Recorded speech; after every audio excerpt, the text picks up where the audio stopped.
much for being with us today. I'm Leslie Sue, the host for Art and Talk. If you're new to us, hi everyone, welcome to Art and Talk. Thank you so much for being with us today.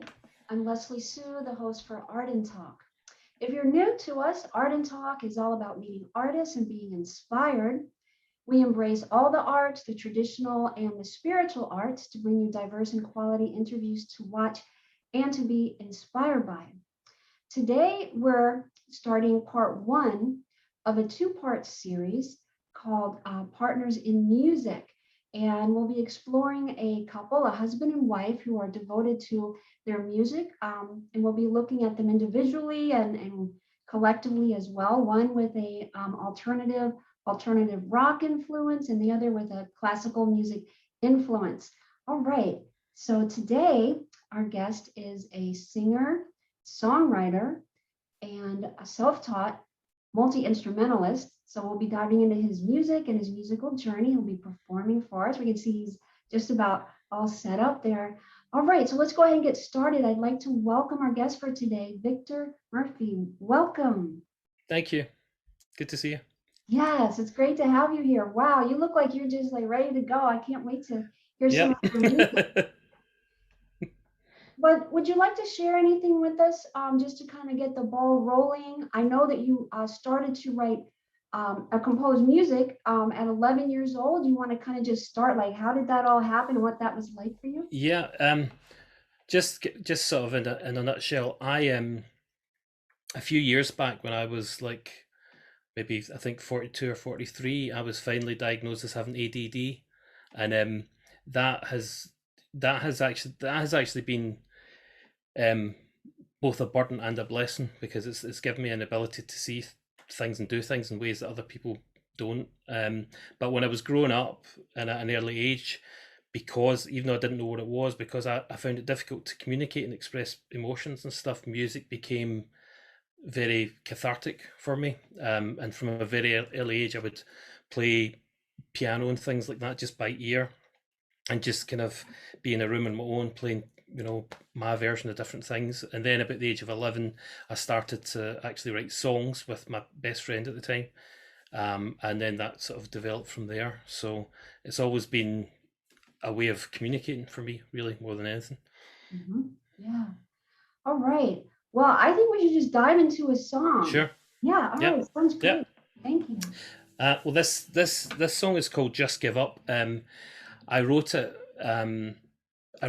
Basically when my wife Chanel was going through a really hard time earlier this year, and it's been hard for us because we're on opposite sides of the Atlantic at the moment because of COVID and different things and travel restrictions and everything, and that having that physical separation is hard, but we keep going and stuff. But like anybody else, there are days when it feels overwhelming. So this was my way of being able to say to her, you don't have to be strong.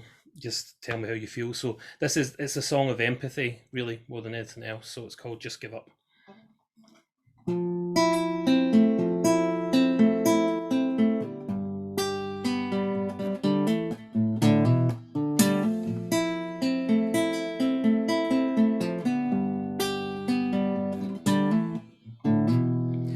Do you ever wanna just give up?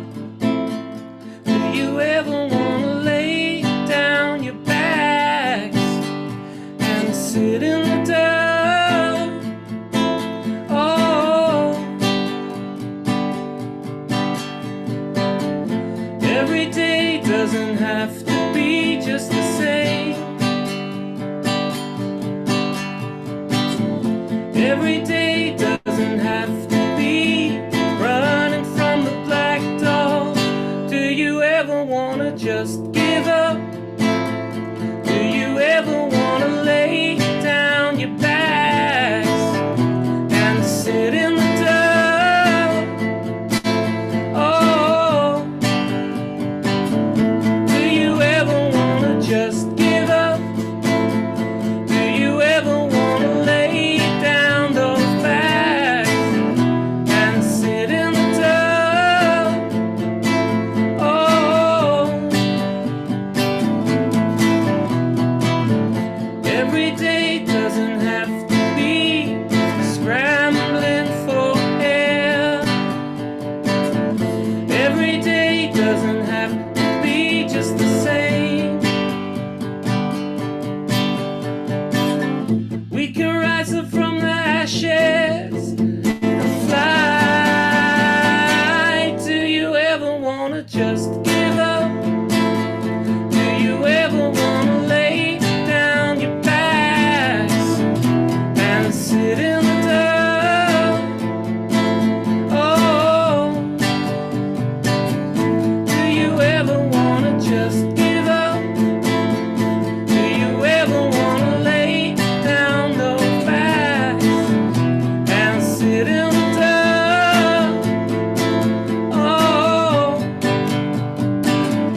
just give up? Do you ever wanna lay down your backs and sit in the dirt? Oh, do you ever wanna just give up? Do you ever wanna lay down those backs and sit in the dirt? Oh,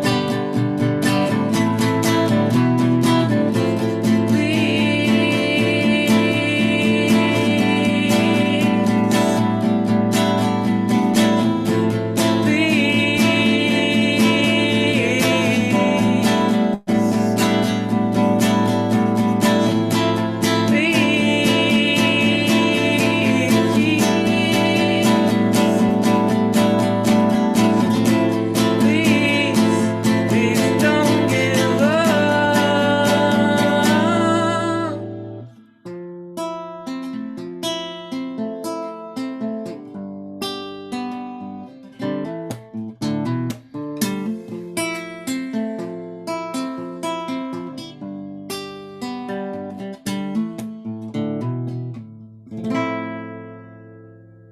Cheers. Oh, that was beautiful. Thank you, Victor. Thank you. Yeah, I can see you really pour out your heart and soul in your music. And Yeah. it's a real raw, honest vibe, and in your music. And you set it up kind of as a devotion to your wife, and kind of exploring the feelings of not being physically together in the same Yeah. location, and really, like just real authentic feel to it, and yet having a positive message, as you said in the song, kind of like rise above the ashes, Yeah. and just still like to hold on. Yeah. Yeah. That's it. Exactly. Yeah. I'm not I can write so-called happy songs, but for me the songs have to come from the heart and the soul, and so whenever I sing or I write or whatever, it comes out of something deep. So yeah. And after you wrote this song, it had like a healing effect on you, would you say? I mean, did it help in just at least help you at least express or get out the feelings that you had? Yeah, yeah, definitely. When I let Shanoa, my wife, hear it as well, she was really touched by it. The strange thing about the song was I originally wrote it. I wrote it as a dance track, and I actually came back to a few months later and decided to just strip it away and just do vocals and guitar. And I realized it was actually um, quite a powerful song. So I thought, well, I'm going to start actually just playing that as well and letting other people hear it. So yeah, it's definitely been a cathartic piece. Yeah. You know what I'd like to touch upon, Victor, Mm, if you'd like to kind of move in this direction, is your inspiration, would you say primarily is sort of feeling based? Because you were saying, as we just opened the show, yeah, that music is really allowing you as a vehicle to express your emotions. So do you, in terms of getting inspired to write a yeah, song, is it just something that's going on? Within your awareness, something that's going on in your life, or other influences. And then if you could touch upon developing one's ear mm, musically, because you're self-taught, yeah, musically, composing, singing, yeah. playing your instrument. So I wonder if you can touch upon that and share in that direction. Sure. Yeah. I mean, I had the only sort of formal lessons I've ever had were piano when I was much younger, and that's because I was already playing piano by ear, and I thought, well, I want to, my parents at the time, they said, well, we should get proper lessons and do that, and that was when I was in high school. For a few years I did that, but with me, the music is always about, I learn something where I understand the technical side of the instrument or whatever, but then I always have a desire to just create with it. So um, it really, like I said before, it really is it's a vehicle of expression. Just the same as pen on paper is for me as well. If I actually write like a story or write poetry or something like that. So, and in terms of inspired how I write songs and stuff, sometimes songs will come to me like in their entirety, and it's a case of just trying to get it out of my head and get it on the tape, and find the best way to do that. So I'm not someone that pores over writing and things at all. I'm very, very fortunate that way, but I can't. It's one of these things I can't take credit for how I write. It's just how I write, and that's it. But sometimes I almost feel embarrassed if I'm in the company of other songwriters and stuff, and they talk about spending months writing a song, and you know I might have come up with something just in 5 minutes, but it's not from, if I can put it that way, it's not from human effort. It's just kind of how my brain works and how I'm wired. So I'm blessed with that. But it really is, it is a means of communication for me, because like I said, at times where I couldn't really communicate the way that I needed to, music was the one way that I could at least express it, So yeah. Yeah. And so music in terms of communication, is Mm. there a specific message that you like to convey in your music? Is there like a certain area in that respect that you like to move into? Yeah. Well, back when I was 18, just to give you a quick background, I was raised in Glasgow as a Roman Catholic, working class area, and when I was growing up, it was very, very, very commonplace that people that I knew and stuff, they would grow up where at least the father would normally be at least a heavy drinker and things like that, and that's very much how it was for me as well. So the family background, it was all I knew, but it could be very abusive and all the rest of it. So for me, music became that place of escape from that. And then when I was about 18, um, I basically, I basically said said to myself, I can't do all this, religious stuff and all that. And I remember actually saying, make it almost like making a deal with God and saying, Jesus, I'm going to give you a chance. If you're real, then you need to prove yourself to me. If you're not, I'm not sticking around. I'm not going to do all these prayers and all the rest of it, because that's just a waste of my time. So I was 18. My life at that point was, things were going great in terms of music. I was playing in different bands. I was getting close to record deals and all that kind of stuff. But I was taking a lot of drugs and a lot of drinking. You've heard the stories before. And somebody that I met just handed me this little booklet called "What's the Point?" and it basically asked all the questions that I was asking of God at the time, and saying, if you're real, why does this happen? Going through a whole list of stuff. And anyway, by the end of this book, I was in my parents' house, and I ended up on my knees, crying out to God and just saying, Jesus, if you're real, show me right now, because I can't go on, And nobody else around. Right there, Christ turned up, with baptized in the Holy Spirit, and that was 1992. And my life has never been the same. And the wonderful thing about it is, and it's still the thing that I hold on to now, is there was no human being and no denomination and no church to be there to take credit for what happened. It was just me and God, and that turned my life around. But with that as well, it also gave me the strength to deal with a lot of stuff that I needed to deal with myself. So for me, I think the biggest thing about my music is that, yes, for me, Jesus is the center of everything I do, but I'm not an evangelist, so that's not where I'm coming from. For me, it's about truth, and the big thing about truth in music is being able to say to people, you don't have to walk in a way and be the same way as everybody else if you don't believe that that's what you're supposed to be doing. You don't have to hide who you are. So I think the biggest thing I have about my music, my songs, is a feeling of, it's okay to feel out of place. It's okay to feel that you don't fit in, because my experience has been that most of the most brilliant people in the world don't fit in, and it's because of that we can make a difference in the world. So hopefully that makes sense. But yeah, that's what it is. I like the idea of somebody able to listen to a song and thinking that maybe they're not alone just for that one song. somebody else has felt like that. So yeah. Yeah. Yeah, wow, that's a beautiful story that you Mm, shared, Victor. Thank you so much for no sharing problem. that. And I see that book came right at the right moment. That was a very Yeah. beautiful Yeah. testament to getting a lot of your questions answered and to being Yeah. a real milestone and turning point in your life. And then, of course, Yeah. directing your music as well.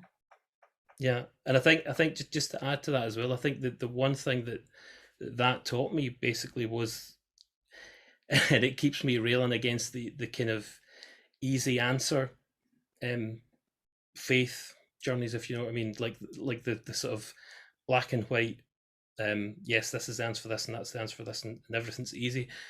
Coming from where I came from, I realized that life is hard, but it's also about our choices, and having easy pat answers for everything isn't necessarily what we're going to get in life. Life is much deeper than that, and sometimes the most deepest and best thing we can do for another human being is just to say, let me listen to what you're going through, rather than trying to come up with an answer to sound clever, or because I think that there's an art in listening that I think we have lost a lot, especially in the West. Because we're so much in a hurry that if we listen, we only listen to give an answer. Usually, we don't really listen often to people, especially when they're going through a difficult time. So for me, that's a huge part, and that's something that I'm still on a journey to really learning as well. Yeah. Wow, that was really deep and powerful. You actually gave me tingles. And it has so much beautiful like ripples of love and truth in it because you're saying that you feel that we've lost the art of listening and that we Yeah. just when we hear someone going through something we're just kind of quick to give an answer but we're not really just listening. And you also brought up the point also that we allow them to kind of like be going through what they're going through and Mm. being Yeah. present there for them. Yeah. And that was really so beautiful and very touching. Thank you for Yeah. sharing No, thank you. A pleasure. Absolutely. that. So there's also a very strong message of truth. And Mm. it sounds like, through everything that you went with, like you were saying, like with your father, and then just Mm. kind of different feelings that you had towards yourself that I think we've all Oh experienced yeah. and Yeah. whatnot. It seemed like you just embraced all Mm. of who you are and kind of like without judging it and just saying like this is who I am and this is okay and I don't have to fit in. I don't have to be like anybody else. And you kind Yeah. of started to feel more grounded in your faith Absolutely. Yeah. and developing your own voice. Yeah. Yeah. I mean, I think one thing. I mean, I don't believe that the journey never ends in life. I mean, and that's what I'm always suspicious of people, no matter what their background is. I'm always suspicious when somebody says, I've did A, B, C, and D, and now I've got to the end of the journey. Because to me, life is a journey, and we're constantly, and I believe that's the way we're supposed to be, constantly evolving and changing and developing ourselves and getting better at things and realizing some things that we don't need and whatever. And I think for me, the big thing that keeps coming to me, especially in the last few years, is that as human beings, we want to control everything, but control is exhausting and it's not productive. So for me, the biggest thing for me at the moment is I'm learning to control the things that I can control, meaning taking responsibility for my own life, taking responsibility for my life as a father and a husband and all of those things. But beyond that, I'm not responsible for how other people react, and and I shouldn't even be wasting my time trying to control situations either, because I've it's like everywhere, especially on social media, there's always somebody telling you, control that, do this and these things will happen. And for me, that's exhausting. I'm happy that I've learned to let go, because when you let go, I think that's when we actually begin to discover who we are. When we let go of that burden of trying to carry the world and control everything, and kind of let go of fear as well. Because fear, I think that's a big thing as well through my music, is that I want to I want people to be able to let go of fear, whatever it might be, and being who you are. I think that's one of the scariest things that people have, is this fear of who am I really, and will I be rejected for who I am, and and for me. that's, for me, the biggest thing I can do with all of that is love, is show people love. And it's nothing to do with me, whatever somebody's going through, but I can listen, Mhm. and yeah, so that's it. Yeah. Yeah. What great insight. You know what? Let's go ahead and let's dive Sure. into another song. Yeah, sure. um this is called I Can't Change It, and I wrote it I wrote it back in 2008 when I was going through a period of actually homelessness. When my two eldest daughters were very small, and it's like in 5 minutes your ambitions and stuff change from, oh, I want to play in this place, or put out a great album, to I want to have a roof over my head and food for my children. And this is what this song is about. It's basically about, it's a lament. It's a song that doesn't actually have any answers, but it's a lament that basically says, I thought I had it all figured out, but I don't. But here I am anyway, you know. So that's it. So it's called I Can't Change It.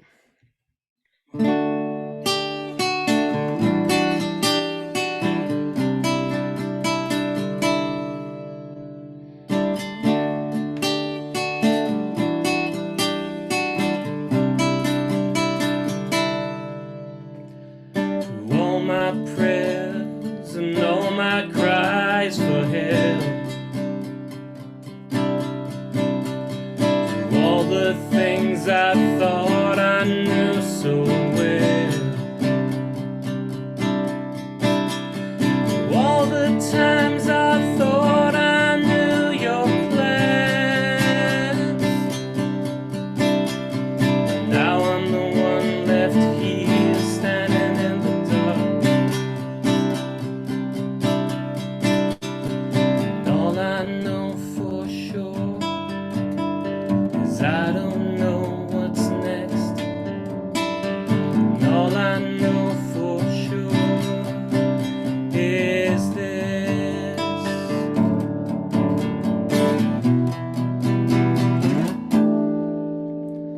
I can't change it, I can't change it, I can't change a thing. I can't change it, no, I can't change it, I can't change a thing. I can't change it, no, I can't change it, I can't change a thing. I can't change it, no, I can't change it, I can't change a thing.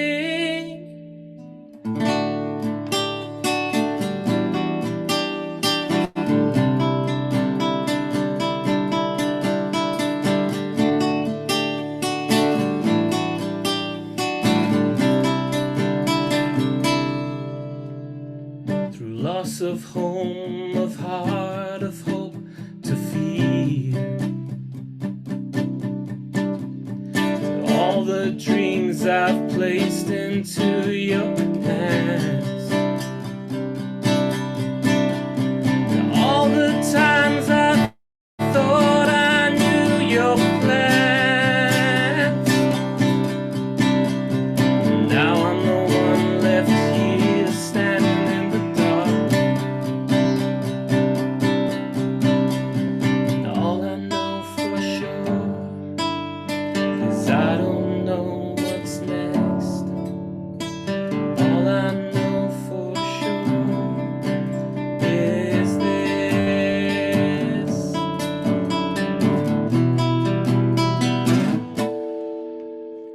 I can't change it, I can't change it, I can't change a thing. I can't change it, no, I can't change it, I can't change a thing. I can't change it, no, I can't change it, I can't change a thing. I can't change it, no, I can't change it, I can't change a thing. Cheers. That was beautiful. And Thank you. especially coming through that experience that you shared. I mean, you went from life as it was until, moving into, okay, I need a roof over my head, we need food, to feed, Yeah. the children. Yeah, yeah, and no matter what anybody says, and you can do all the you can do all the programs and go to all the seminars, but when things like that happen, in that moment, none of that helps. What helps is we need food, we need a roof, and especially when you have children, obviously children they take priority over everything. So in that moment, whatever your ideas may have been, they that takes a back burner to looking after your kids. So yeah. Yeah. And it's so beautifully written in terms of the music and Oh, thank you. also, yeah, and also in terms of the lyrics as well. Thank you. Yeah. Appreciate it. Yeah. I'm wondering, but if we can go back a little bit Mhm. to developing one's ear, because this was a natural Oh gift yeah. that Yeah. you Yeah. have. And Yeah. do you have any tips in terms of developing one's ear? Like if someone feels like they maybe want to Mhm. develop that, is that possible? Do you have any tips? And someone who may be watching who maybe is a musician, maybe just starting, or even a seasoned musician, Yeah. um, can you kind of give any like pointers and any guidelines for that? Yeah. I think it's having an ear, that phrase, having an ear.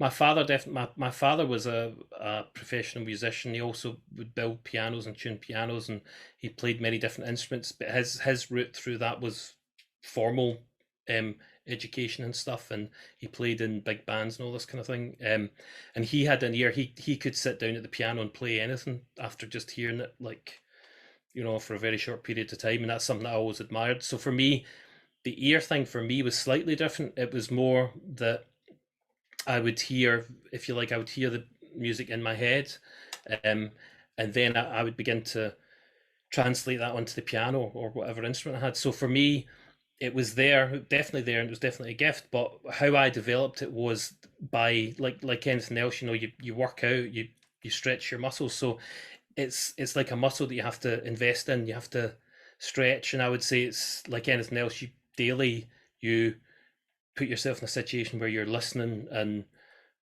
trying to pick out. One of the easiest things is probably to listen to a piece of music and then try and pick it out by ear or your approximation of it. And if there is any sort of gift there for that, it will grow and it will bloom. And that's a few years back. I was doing like teaching just like composition and stuff, but just like kind of privately with like a homeschool and set up with some folks that we knew, and they wanted their kids to learn guitar and to learn different things. So rather than go through the normal process of that, I just gave them the instruments and I showed them quickly what to do, and then I said, play something together. It doesn't matter if it's right or you think it's right, just play something. And these two kids that started to doing it, they started playing something that was very, very musical, but they'd never played any instruments before. They'd been scared to. So I think it's one of those things that's about, again, dispelling the fear and jumping into it.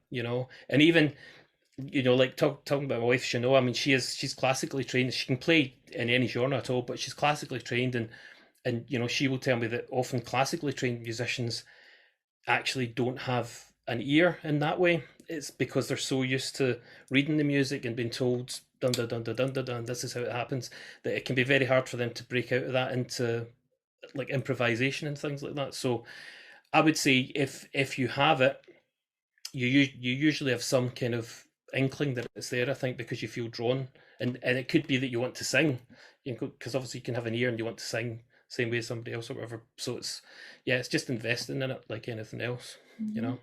Yeah. Hmm. So it sounds like in terms of, and that was great advice, by the way. All right, Um, I hope so. yeah, absolutely. Um, so when you're in your like mode to create, first of all, it sounds like you get the melody first. Like you just kind of get that download of the No, music. No, oh, it's not that way. no, I don't. No, no, no. I get that's what I say. For me, there's no one way that I write at all. Sometimes I have entire songs, lyrics, music, everything come to me, and that's Mhm. like in an instant almost. Um, but what I would say is there's a huge myth with, I think, particularly with musicians, particularly with songwriters as well, is the idea of inspiration. you know, that oh you run and you get inspired, you write something down. What I've discovered is, and I love this quote. Pablo Picasso said this. He said, "Inspiration comes when we are hard at work." So every single day, if you believe that you are called or this is your passion to write or whatever it is, every single day work hard at it, and you can open the door to inspiration anytime you want. And that's my experience. Mm. I don't have to. I literally don't have to sit and be up in the middle of the night anymore writing things down. I work at it and I make myself available, and through hard work, you know things come, and you know I can be inspired. I can be inspired at any time, but that's what I found is that I think from a mental health point of view, because I've been on the other side, is if you don't have a discipline with it, I've seen myself up not being able to sleep because I've got an arrangement in my head that won't leave, and it goes round and round and round, and it drives you crazy. So I've learned for my own sanity that I have to have a discipline in it. You know, I get up as early as I can every day, and I work as hard as I can, and then at some point during the day, I usually say, "That's it. It's time for family, or it's time to relax." Instruments go away, whatever I'm working on goes away, and I put them out of my sight, and that's the way I work at it, and Mhm. it works. You know. Right, right, yeah. That's interesting. You have it kind of like it's like a loose structure, but yet it is a structure within Yeah, itself. definitely. Yeah, exactly. That's exactly it. It's like you make yourself available, and you have a mindset that says this is when I start and this is when I'm going to finish. But obviously, there's always the idea if you're in a situation where you can run over time to finish things, not then that's great. But you just it's the discipline thing that at least for me has made a huge difference. And I've seen, you know, I've lived long enough to see so many musicians end up getting burnt out because they don't have the discipline, and obviously if you're doing gigs at night and stuff like that, it does turn your body clock around. So without discipline, that can become, you know, you can end up with depression and all sorts of stuff. So that for me is very, very important for that discipline to be there, you know. The discipline factor is like Yeah, very, yeah, very prominent and very important. yeah, absolutely. Yeah, Yeah. yeah, And I love the innovation. When you were mentioning that you were teaching, yeah, you were just like kind of breaking through kind of traditional methodology of how to present something, and you just showed yeah, them a couple things on the guitar, and you're just like, okay, here it is, and let's just kind yeah, of see what happens, and kind of removing fear, so to speak, and yeah. just like super, strict with it must be this way, it must be that way. Yeah, definitely. I mean, it was something I watched the interview that you did with Stevie Coyle, Hmm. and I found that really inspiring as well because everything he said, I was just like, absolutely, you know, especially when he said about how it can be so intimidating when people are learning an instrument when the first thing they get hit with is the technical side of it, you know. um and that's kind of been my approach, you know. When I started to learn piano formally and stuff, obviously I would read the music and I was taught the rudiments of music and theory and all that kind of stuff, but that actually got to a stage where it held me back creatively because my teachers wanted to pin me down to what they were doing. So when I would be creative, they didn't appreciate it at all. And for me, that's the whole point. Surely, you know, surely we should be free to be creative. You know, if someone has talent, then that's what should be encouraged. Not, hey, come back here to 10 Little Indians as I was I remember playing vividly. I would play that at school, but at home I'd be playing blues and jazz riffs by ear on the piano, you know. So yeah, I think teachers particularly have such a power to influence positively, you know, children, you know, in their formative years. And I think if you have a mind to think outside the box, it's so powerful for a Mhm. child, you know. So that's how I approach it. But if I hadn't been on my own journey with accepting myself, I would have been terrified to do that because in my head there'd be a voice saying, "You're doing it wrong, you're doing it wrong." But now I know that life isn't always as black and white as that. So yeah. Yeah, that's beautiful. You can kind of see in between those gradations Yeah, of the black and the white. I'd absolutely. like to touch upon something that you mentioned that Shanona had mentioned to you that some classical musicians, albeit very talented, but Yeah, you were saying that they may get, a little bit kind of like that tunnel vision with um, the musicality being like, in a box, so to speak. So if Yeah. anybody's watching and maybe they feel like they've kind of been in that type of environment through learning and through experience, and maybe they want to break out of it a little bit more, maybe that, you know, certainly has had a Yeah. benefit on them, but they Yeah. kind of want to get out of that and kind of break free and experience a little bit more freedom and creativity in their musical expression. How would you advise them, Victor? I would say take off the tuxedo, fling away the music, and go and find some other musicians in a completely different genre to jam with, Mhm. and forget about reading music in that instance. And instead of reading, let these two things take control and let them guide you, as opposed to the sheet music and stuff. So yeah, Yeah. that's it. And so that's like a lot of trust and a lot of surrender.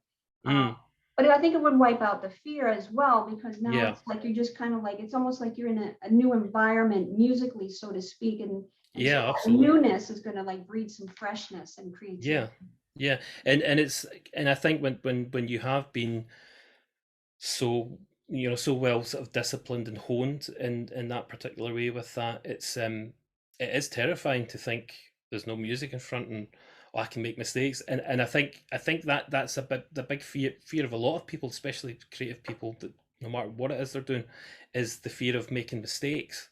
And actually, making mistakes is what makes us grow. If we don't make mistakes, if we aren't bold enough to jump out and be willing to make a mistake, we will never grow. And that's the thing, and I'm quite happy to say I've made a lifetime of mistakes, but it's because of that. Every talent and gift I have has been stretched beyond what I ever thought I could do. Or, I mean, I've played in places and met people that I never in a million years would have dreamt I'd even be anywhere near. So, and that's so much has come from that state of mind of just saying I have to break out of this little pigeonhole that I'm in and get out there and see what happens. And if I fall, I fall. I can get back up again. So what? Just keep Mhm. going. Yeah, yeah, that's such great advice. Thank you, Victor. That's all right. Let's move into your soon to be released EP. We have an image Yeah, of it, so let's go ahead and pull that up, and I'd sure. love for you to share Yeah. um, about, there we go. What is all Yeah. this about? With a bang.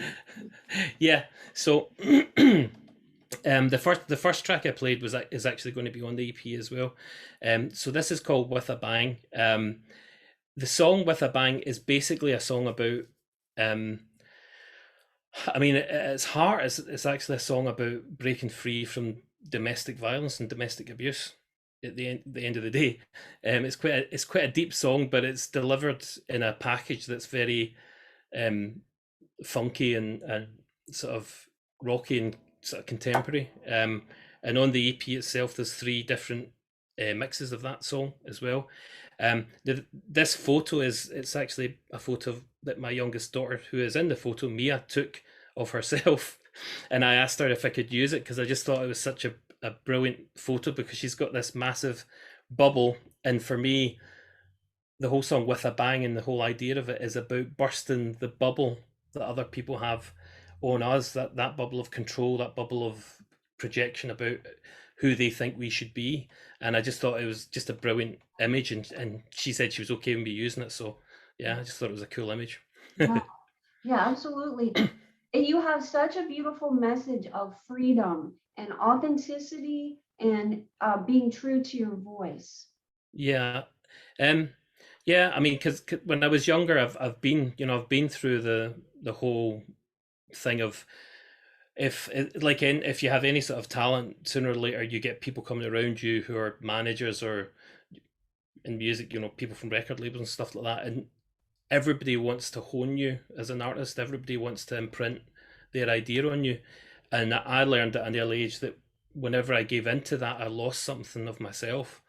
I might have been offered a degree of success, but at the end of the day, it was a success that was honed to somebody else's pattern of who they wanted me to be. So I've learned, through the hard way, I would rather be an independent artist than be signed to a record label and stuff. And at the age of 20, I was actually given a record deal by a subsidiary of Sony, and I turned it down. And the folks that I was working with at the time, they weren't happy, as you can imagine. But I said to them, I can't. This is a 5-year deal. I can't. I don't know where I want to be in 5 years. And if I sign this is where I'm going to be in 5 years. So yeah, I would rather be independent and have people be touched by what I do rather than be massively successful, have lots of money, but feel empty. Which sounds very high and mighty, but that's that's the way I think. I'd rather be real. Yeah, absolutely. We have a few more minutes. Would you like Sure. to play one more song for us and then Sure. we'll wrap up? Okay, very Yeah, good. thank you. So this is With a Bang. This is the title track from the EP. On the EP, it has full band arrangement, and it's a pretty powerful and in your face track, but it also has a very uplifting feel to it as well, and a good message again about breaking free and being yourself. So this is called With a Bang.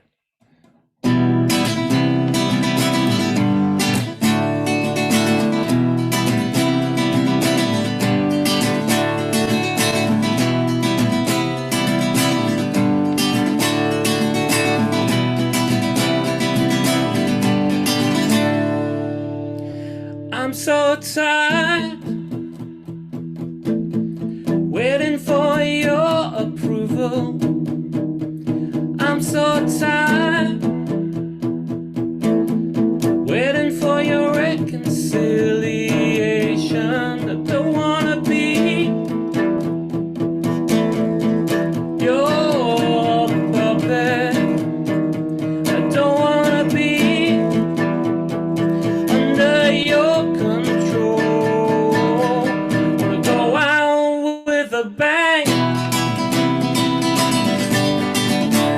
with a bang, with a bang, bang, bang, bang, bang, with a bang. I'm so tired,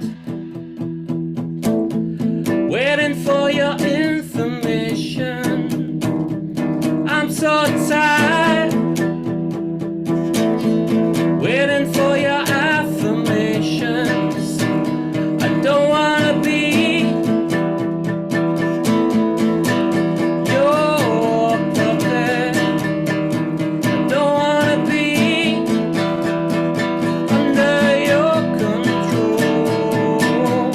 Wanna go out with a bang, with a bang, with a bang, bang, bang, bang, bang, with a bang. All I want is for you to see me. All I want is for you to set me free.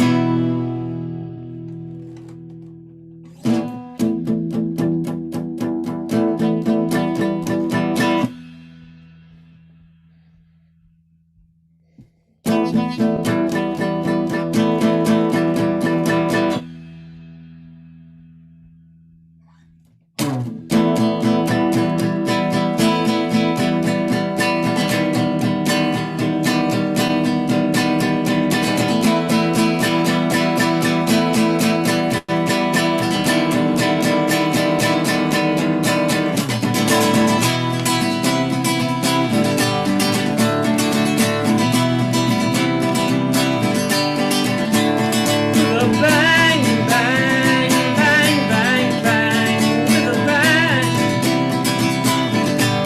I don't wanna be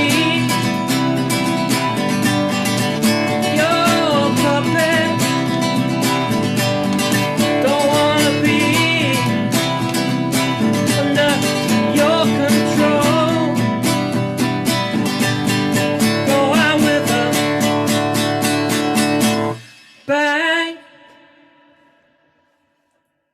Thank you. Wow, that was powerful. Thank you, Cheers. Victor. With a No bang. problem. Thank you. Yeah, wow, still kind of tingling from that. We do need to wrap the show up. Sure.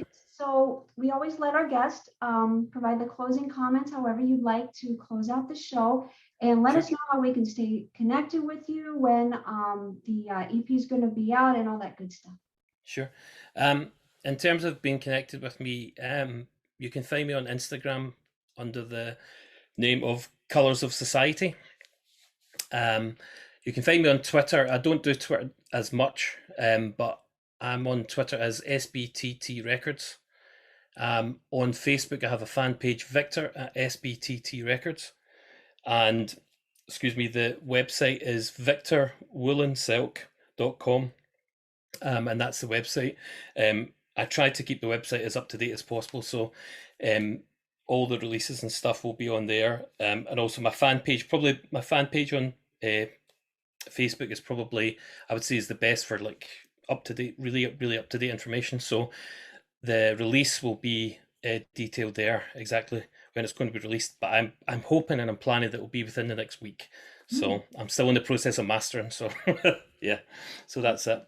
Yeah, and if there's a message I can leave for everybody that's watching, very quickly, is just be who you are and not who everybody else tells you you should be. And that's it. Wow. Thank you so much for that No powerful problem. message and for sharing your music and your musical journey and covering so many different aspects of life and sharing your experiences and putting it to beautiful music and lyrics and helping us get to know you. And we'll be on the lookout soon for With a Bang. Thank you. Thank you for having me. All right. Thank Cheers. you, Victor. Yeah. All right, everyone. Thank you so much for watching Art and Talk. We appreciate the time you take to watch our art videos and draw inspiration from them. Be on the lookout also for part 2, where we will be exploring Shanoa, Victor's wife, and be finding out all about her music and kind of diving into the classical music field. Thank you again for being with us. Thank you again, Victor, for being our guest today. And we'll talk soon on the next Art and Talk. Until